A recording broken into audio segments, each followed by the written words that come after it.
Welcome to the Scottish Gallery, and I'm standing here with Colin Brown, surrounded by his wonderful exhibition. And thank you for coming down today, Colin.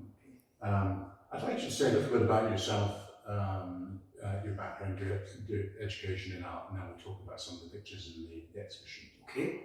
Yeah, I was born in Dundee and raised in the Highlands, and went back to Dundee to art college in the early 80s. Spent 5 years there, and then from there I went to Florence, and then lived in Glasgow, and lived in Dusseldorf, and eventually moved back to Scotland in 1995. And I've been living in Stonehaven since then, where I've got my studio. So it's been a 33-year-long career so far, and hopefully many more years. And yeah. And how much of that time has been dominated by the medium that we see around us at collage? Most of it. When I was at art college, I actually never worked with collage. Very little in the second year. Mostly it was oil painting, then sort of figurative paintings. And after leaving art college, I just started developing a little bit with collage, and it just kind of went from there. And then it gradually grew. Initially it was more kind of like landscape-based collage, and then it became more about contemporary culture and things like that, and obviously going to Europe a lot and visiting there, living there. So a lot of the influence comes from Europe. Do you keep a kind of scrapbook? How do you actually develop the material before you start working? I collect so much stuff. I mean, I went to Berlin a few times with an empty suitcase and filled it with wall posters and ephemera and anything you'd find, and brought it back and just spread it on the studio floor. And a lot of that stuff might never get used, but a lot of it did end up in some of these pieces. So, can you perhaps tell us a little about the actual process, the technique of how the work is developed? Because you end up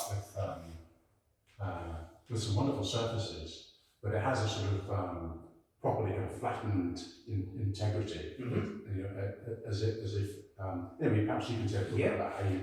Well, it's primarily acrylic paint and collage, and this one has got various. This is a big piece of a poster that I picked up in Berlin here. This is the main element. So I usually start a piece by having one of the big elements in there, this other bit of poster here, and then I just start to add things and take things away and just relate things to other things, and it slowly develops. I mean, this painting is more a kind of abstract composition. Initially I had a lot of dancers, and I had a dancer up here, and a dancer down here, and then a Fred Astaire here. And I tried desperately to keep these two in it, but they just weren't working, so I took them out and left them. So it became something else. So it becomes like a dialogue between myself and the painting as it develops. At what stage did David Bowie make his appearance? David Bowie often turns up in my work purely because I love David Bowie, and the Berlin thing again, I think. So it's almost like a little signature. In some ways, yeah. I just, again, just adding in little. This is a little flyer for a club in Berlin. Certainly the Bowie thing. This is actually a sticker for a club in, I think it's in Aberdeen. It's my son that gave me that. It's called Meld, actually the title of the painting. So lots of things go in, and a lot of thought goes into it. Every single piece has to be properly judged and in the right place. If it's not, it comes back out. Even the splashes of paint, again, it's quite. But is that developed through the process, or to what extent did you conceive the entire composition before you start working? Very little is at the start. It's really just a couple of key elements that I'm going to have in the piece, and from there it just develops organically, and some things come out, some things go in. I'll maybe glue tack a few things on and look at them and think about them, and then maybe something will be glued on, other things come back out. That's interesting too, because I mean, another artist we represent, Duncan will very often start pinning up collage pieces onto the sheet, or even almost as canvas with glue tack. Some of them might end up actually being there permanently. Right. But it's in a sense starting a process by, it's a sense, making a mark, making a distinct mark, making a shape, on the kind of the confines of the format that you've chosen to work on. Right. But obviously you then develop it entirely through the medium of collage and paint, obviously. Yeah, absolutely. And for me, it's really important to keep it fresh and to keep coming back each day and looking at it in a fresh kind of way. And as I say, the important, I mean, the composition is obviously in every piece of work is very important.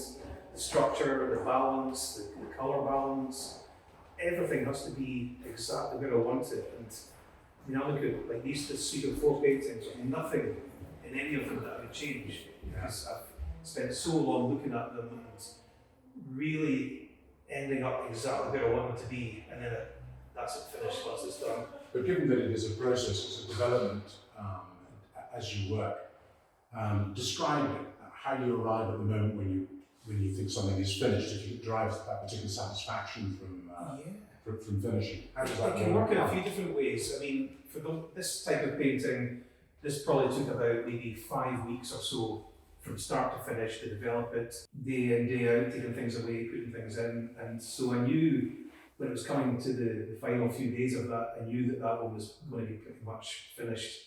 Other ones, like the Edinburgh one next to it, I was working on that for probably a similar amount of time, but never really knowing when it was going to finish, never really considering that. And then basically one day looking at it thinking, the balance is there, the structure is where I want it, the images are how I want them.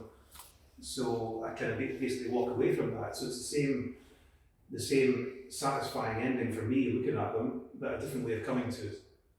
It's interesting, each picture is obviously titled, and you tend not to use an enigmatic title. You tend to pick something quite concrete, quite definite, and this one's simply called Edinburgh.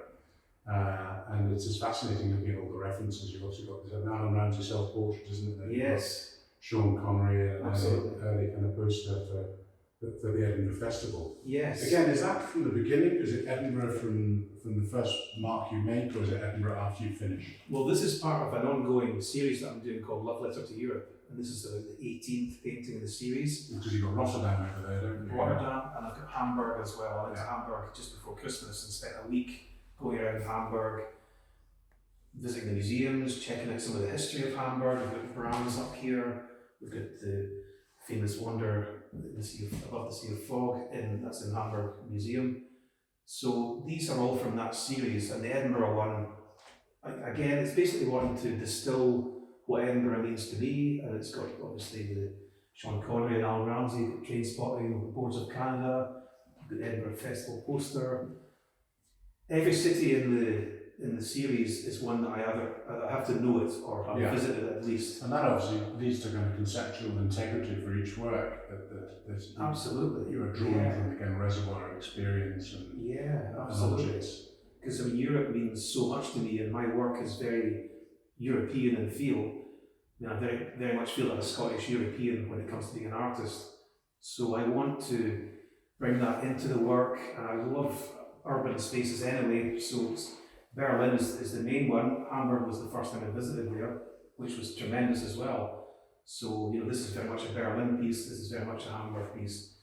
And they're from Scandinavia and France and Italy and Czech Republic and all over. Fantastic. So, yeah, I'll continue the series because I really enjoy doing it. And I've got a little list of places that I've been to and other places I've not been to. So, hopefully, I'll do some more visiting and unlimited opportunities.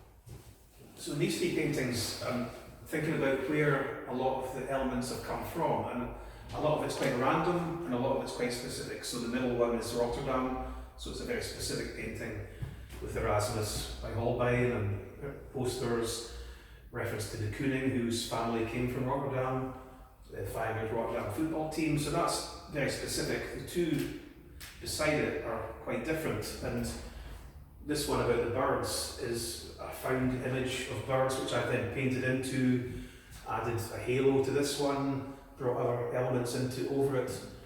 It's got a postcard here that I picked up in Barcelona of a kangaroo saying tweet tweet, which I quite liked. I liked the humour of that coming into the composition.